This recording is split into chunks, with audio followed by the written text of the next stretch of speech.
Hey guys, welcome to the solution of problem 13. So in this problem we have this really nice symmetrical looking shape, and we're trying to find the area of this bottom triangle down here. And so again, the first thing that you should be thinking of here is, well, okay, we know the base of this triangle.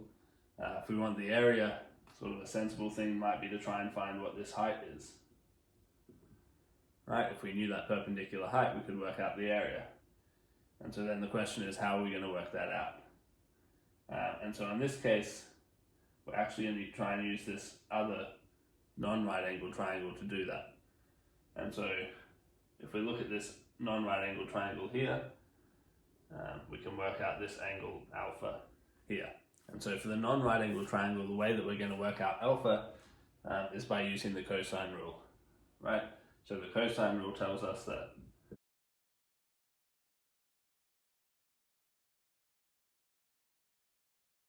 okay, and so we just need to rearrange that for cos alpha.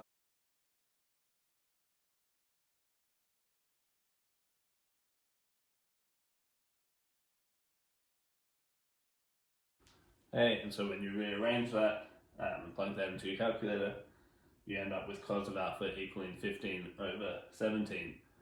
And so we're actually going to leave that for the moment. We won't actually work out exactly what alpha is because we don't actually need that. So what we're now going to do is come down to the triangle we're interested in, and we're going to look at this little right angle triangle here. And since this is an isosceles triangle, this split has really split the triangle down the middle, right? So we know that this length here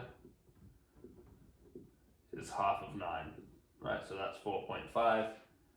And now we can use this right angle triangle to work out the other sides, right? Since we know cos alpha, we'll work out the hypotenuse first, right? So here we have cos of alpha is going to be adjacent on the hypotenuse, so we get 4.5 over, let's call this y. Okay, and we can rearrange that. We'll get y is equal to 5.1. Okay, and so now we can use Pythagoras' theorem to work out this height here.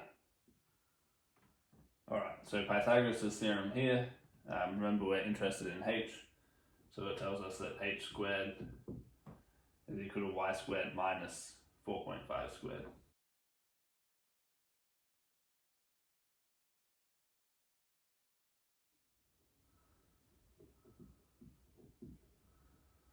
Alright, so we end up with h squared equaling 5.76, and we take the square root of that, we get that h is 2.4. Okay, so the area of our triangle is going to be base times height over 2.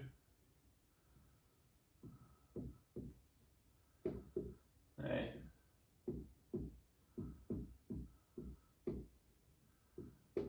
And so our area is 10.8.